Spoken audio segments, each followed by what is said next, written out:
G'day ladies and gentlemen, how y'all doing? Scott8049 here with you once again for another installment in the Warhammer 40,000 for the New Guys series. Now in this series we've been going through a couple of factions in the game. We'll keep on going through until we get through all of the factions in the game of Warhammer 40,000, talking about their place in the galaxy, their core rules, their pros and cons to playing them, as well as how to start an army for them.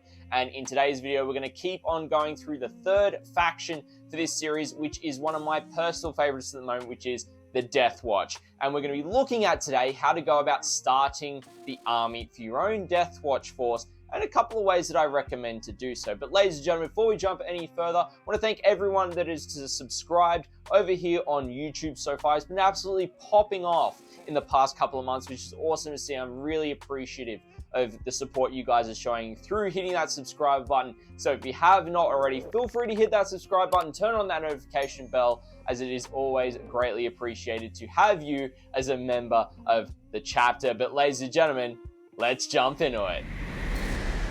Alrighty everyone, so for the Deathwatch, there are several different ways that you can start the army at the moment, which can all be quite confusing depending on the kits that you're wanting to go with, particularly differentiating between the difference of Primaris and Firstborn Space Marines, as the Deathwatch do tend to prefer Firstborn Space Marines for a lot of their army benefits.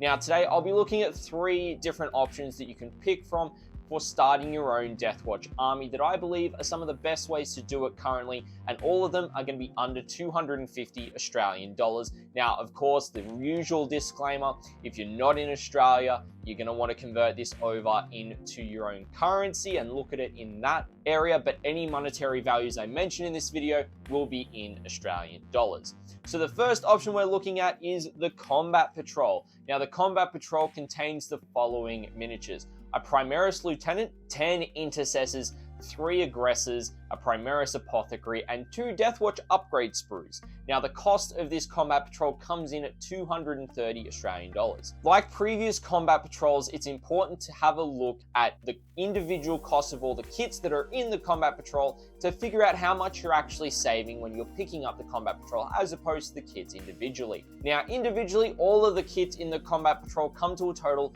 of $341, meaning that you're saving $111 by purchasing them together in the Combat Patrol, which I would say over $100 Australian is a pretty good saving, as that can go towards maybe an extra squad of Deathwatch veterans or maybe another squad of Intercessors, for example. Now, everything in the Combat Patrol, when you points it all up with how you can equip it at best, can come to a maximum total of 500 points that you can use for your Combat Patrol level games. So really great that this Combat Patrol hits the nail on the head, being 500 points exactly. Now, the Combat Patrol does have several pros as to why you may want to start off with it. It has got a solid amount of shooting to start off with the Aggressors as well as the Intercessors. You can put grenade launchers on the Intercessors as well, have some anti-tank weaponry.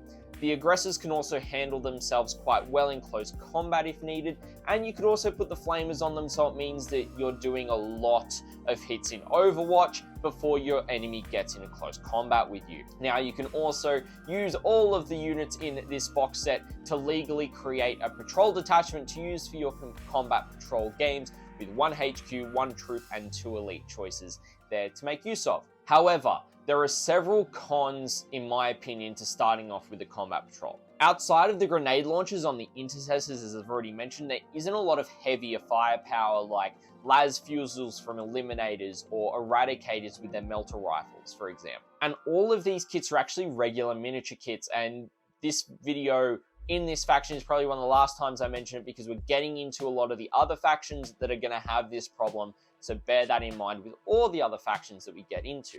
Because they're regular kits, and if they are your first foray into miniature wargaming, you might find these kits a bit more daunting to work with. So make sure you're following the instructions and you're getting assistance if you need it. Overall, if you're wanting to start by saving money, by picking up the Combat Patrol and start with a solid Deathwatch force, then this is likely the option for you. Now, of course, I do like to pick up 2 different options to continue outside of that Combat Patrol option. And the first one is the instead of option 1, Kill Team Cassius. Now, years ago when the Deathwatch first started getting their own dedicated miniature wargaming line from Games Workshop in the Warhammer 40,000 universe, Deathwatch Overkill was released, and Kill Team Cassius was included in it, which had Chaplain Cassius, the named librarian, and the kill team of 9 veterans from all the variety of primary Space Marine chapters, which was awesome to see them first off. And so it is going to be focused around this Kill Team Cassius box set as it is now released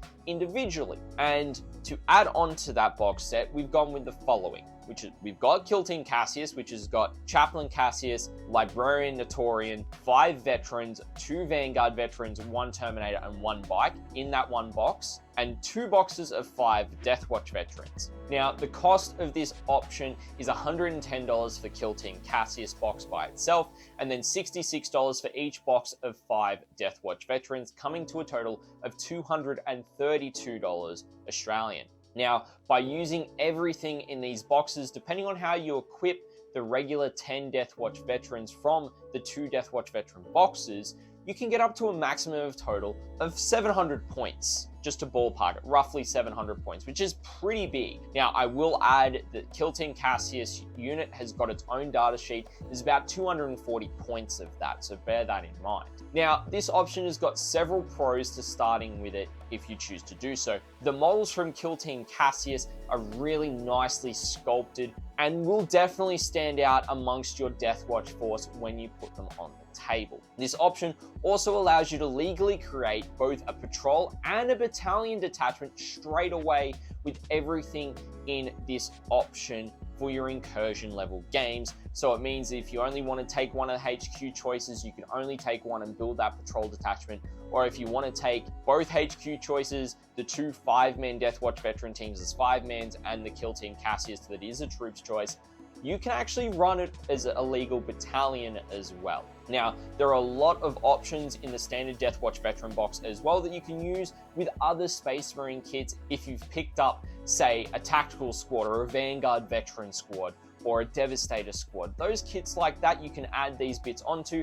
Being Firstborn Space Marines, they are compatible with existing Firstborn Space Marine kits. However, there are a few cons to starting with this option as well. The 2 boxes of Deathwatch veterans, again, are standard kits, so you're going to want to make sure that you follow the instructions when you're assembling them, getting help if you need them, and making sure they go together correctly can also be quite daunting. And there's a lot of options to choose from, so if you need help with that, let me know down below and I'll happily help you out being a Deathwatch veteran player myself, or elicit the help of someone else around you that does play Deathwatch or just in general. Be careful with what you equip your Deathwatch veterans with as well, as there is a lot of different options for them, as I've said, and you want to make sure you're taking legal choices. Most of the options in the box can be legal when put together. There's just a few that might not be. Now, this option, you also have to run the Kill Team Cassius unit in every option of being able to make it up to a decent number of points for your first few games. So it means that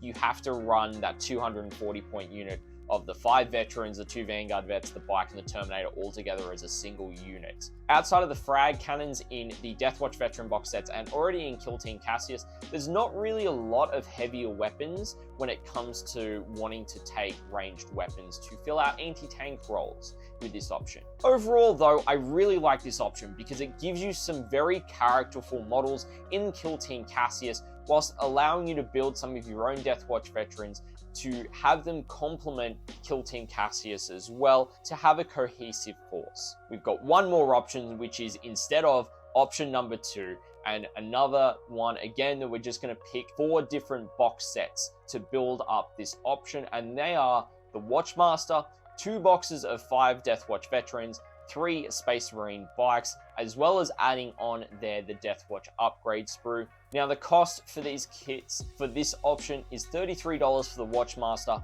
$66 for each of the 5 Deathwatch veteran boxes, $55 for the 3 Space Marine bikes, and $22 for the Deathwatch upgrade sprue, which you can leave off if you want to, coming to a total of $242. Now, depending on how you equip the 10 Deathwatch veterans from the 2 box sets and the 3 bikes with some of the weapons from those Deathwatch veteran box sets, they can come to a maximum total of around 500 points, So this one's a little bit less than the second option that we talked about, but it's on par with the combat patrol. Now, this option, I still think there are several pros to going along with it. The Deathwatch Veteran Kit will give you enough weapon options to be able to equip the bikes with some different weapons than the kit actually comes with, so you could give them power swords or power mauls and maybe some range shooting weapons as well, in addition to their twin bolt guns on their bikes. It can field a large amount of firepower as well as make great use of special issue ammunition that we talked about in our last video,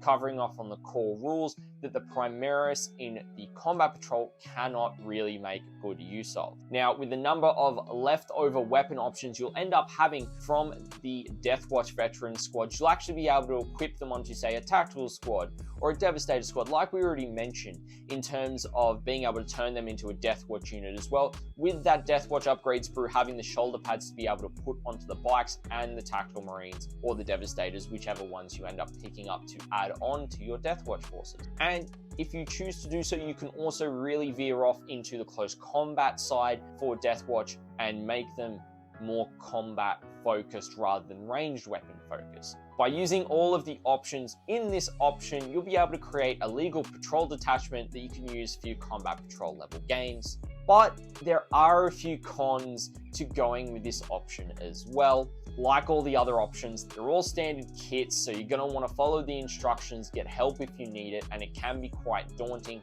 to put these guys together. You are going to need to spend some money on getting the Deathwatch upgrade frame for the bikes to get the Deathwatch shoulder pads for them. It does come with enough pieces that you'll have the ability to do it on some Terminators and more Firstborn Marine bodies after this, if you purchase more Space Marine kits to add onto your Deathwatch further, rather than getting dedicated Deathwatch veteran box sets. But outside of the frag cannons, again, there's not really much heavier firepower that you can take outside of being at 24 inches of range. They're going to be much shorter in terms of combi melters and things like that. Overall, I still think this is a great option to start with getting a Deathwatch army going that's got a variety of different units to work with.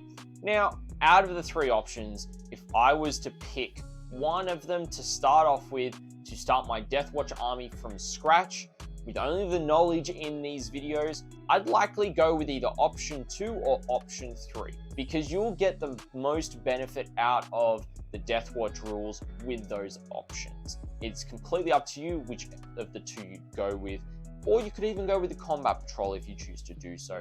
It is completely up to you. And ladies and gentlemen, that covers it for each of the three different options for starting a Deathwatch army.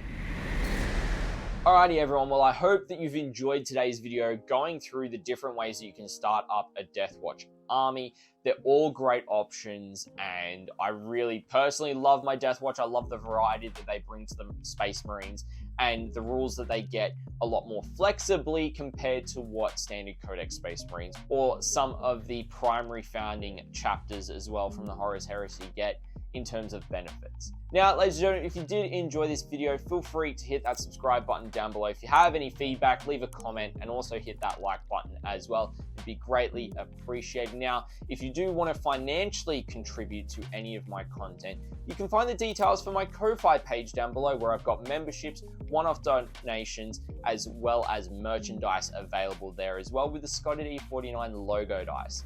Also, if you don't feel like commenting here or you have any questions and you would rather talk to me face to face, feel free to come over to Twitch, where I'm live on Tuesday mornings, Friday nights, and most of the time on a Saturday afternoon, Australian Eastern Daylight Savings Time, where we do hobby sessions. I also do travel to tournaments every so often, do live coverage of that, and also some live games from time to time as well. And you can ask me that and I'll happily answer your questions.